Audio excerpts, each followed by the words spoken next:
Is there a skill that you are wanting to learn that you haven't mastered? Well, that is what a lot of people come to coaching for, is because there's something that they want to be better at, and they want support. They don't know where to start. They want accountability and structure and an action plan. And so today I want to explore a little bit about what that looks like, and how, if there is a new skill you want to master, what can help support you to do that. And it's all about having and being able to embrace a growth mindset, which Carol Dweck talks about, and Angela Duckworthy. They both have done some incredible research on grit and having a growth mindset.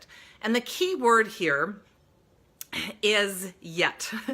So for a lot of my clients, they'll come in to coaching and say, oh, I'm just not good at public speaking. Or, I'm just not organized. Or I'm not visionary. Or I wish I could be more confident in running meetings. I'm not good. And that mindset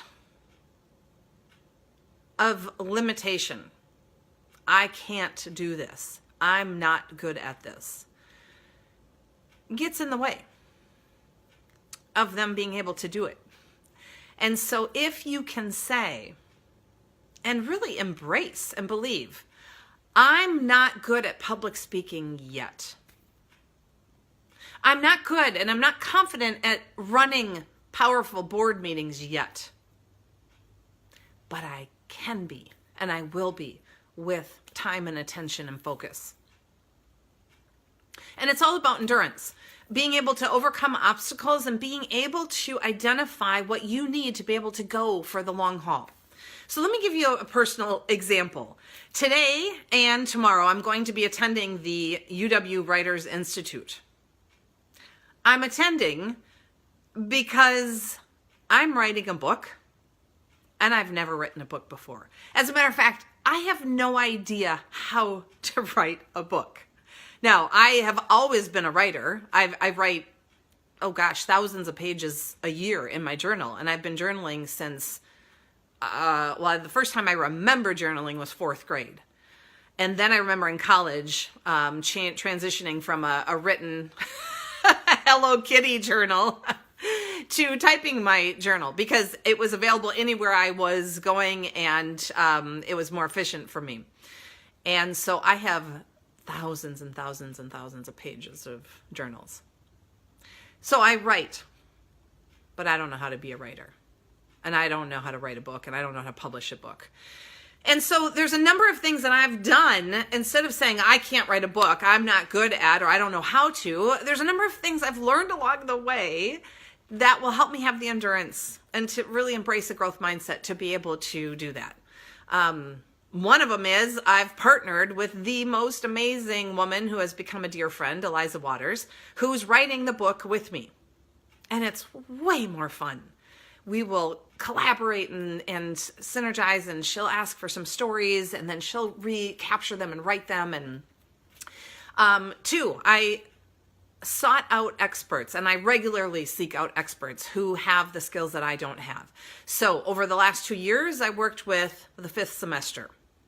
Thank God Anne Garvin and Erin Solello are the most patient, amazing women in the world, because they helped Liza and I to write a book proposal, a really solid book proposal that's like, I don't even know, 50 or 60 pages long, that I would have had no idea. I had no idea how to do that. And so over the course of the last 2 years, we've done a deep dive and figuring out, like, what's the scope? What's the takeaway? What's the arc of the book? What do we want people to be able to remember after they've read it? And then we created that overview, the introduction. We've got three sample chapters. We've got a summary of all of the chapters, marketing section in there, author comparables, so different books that this is like, how it's like these books and how it's different from these books, a section about the author, all of these things. And we've been developing that. And today and tomorrow, I'm going to this professional conference to learn more about how to now take it to the next step, to write the book. We have been sending out query letters. You may remember when I did a post that we went to New York City a couple of months ago and did a conference and met with agents and editors and publishers to do some sample pitches and get feedback, which was invaluable, and to refine the proposal. And now today and tomorrow I'm going to this conference, and tomorrow I'm going to do, I think I paid extra for 3 practice pitches in the morning or early afternoon, and then 3 real live pitches with actual agents and editors where I'm going to share, here's my book, here's my idea, here's what I'm writing about. Because we're going to try to get it published traditionally. And certainly there's an option always to do self-publishing or do a hybrid, and that may be the direction we end up going if we don't get a traditional agent and publisher. But in this process, we're really staying open to learning from those who are the experts, who know more than I know, who can help guide me along in this process. And I'm excited because all the time we've spent on the proposal, it's solid, and I'm ready to go now tomorrow to make these actual pitches real live. We've sent out, I think, 20 query letters so far. I've gotten 6 rejections, and I got one agent saying, wow, this sounds really fascinating. I'm interested. Can you send the full manuscript? So we're working on writing the full book right now. And I've got a lot to learn. And I am really actively trying hard to embrace a growth mindset. And when I feel that frustration of, I don't know how to do this, and I start to shut down and I start to have that little Miss Perfect pants, like, you don't know you've never done this before. You're not a writer. I have to remind myself that you're right. I don't know how to do this yet, but I'm learning and I'm getting the resources and the support from the experts that I need to help me. Now, I want to transition for a minute and tell you one of the most common reasons clients come to coaching right now, for coaching with me, is because they are struggling as a manager. They haven't done it before. And this week, I did a post. If you don't get my emails, you can sign up at darcyloma.com. I did a post on, are people promoted to their level of incompetence? And that's what the research shows, is the Peter Principle. So you're really, really good at this position, so you get promoted to this position. And then you're really good at that, so you get promoted to be a manager. And then you're not so good at being a manager. Well, why would you be? You've never managed people or projects before. You've never led a team. And you don't do so great, so that's where you stay. Those are a majority of the people that are reaching out for executive coaching and leadership coaching, organizations that are reaching out saying, Darcy, we have these high-performing employees that we want to invest in so they can be high-performing managers and leaders. But they don't have the skill set.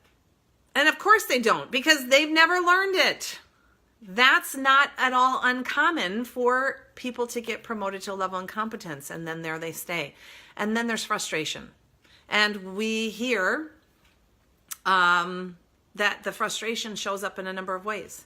I'm overwhelmed. I've got employees coming to me all the time and with all these problems, and then I got to take these problems, I got to fix them, and I can't get my own work done, so I don't leave until 9 o'clock at night. There's no accountability. They'll say they're going to do something, then they don't do it. And they'll come to me with a problem with an employee wanting me to fix it, saying, Jan didn't do this. I'm like, God, can't you just go deal with your own problem? And they oftentimes come into the coaching feeling really frustrated and about their situation and wanting other people and circumstances to change, which of course we all know can't happen. The only thing we can change is giving that person the skills to be a strong leader, to be a strong manager, to be able to delegate, to be able to create clear expectations. So if somebody's not being accountable, do they know what accountability looks like? Do they know what success looks like? Have you clearly outlined and identified, here's the project, here's how I want you to check in with me, here's the deadlines and the benchmarks, here's what success at the end would look like. What do you need in order to reach those deadlines and benchmarks and have a successful product at the end? Most managers aren't doing that. They're just saying, here's the project, and then frustrated when the deadlines aren't met or it's not done at the level that they would like. They're frustrated that their employees keep coming to them with frustrations about colleagues and problems, but they're training them to come because they say, oh, that sounds awful. All right, let me go talk to Jan.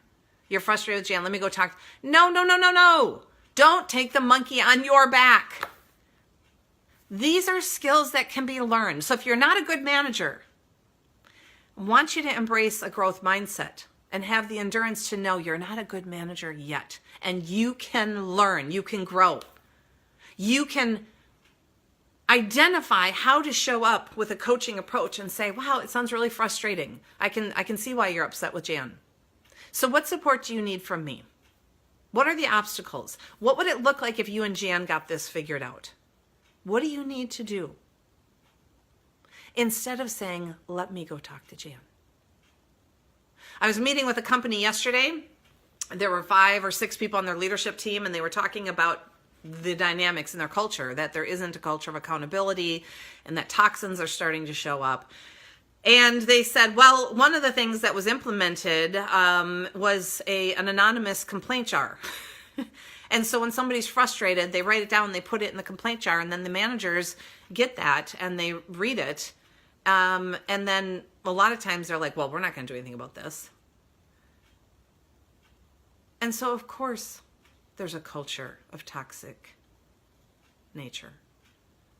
Of course, there's low morale. Of course, there's high turnover. Because instead of giving the coaching to that employee who's frustrated and has a complaint, it's going into a black hole. And they're having a lot of turnover.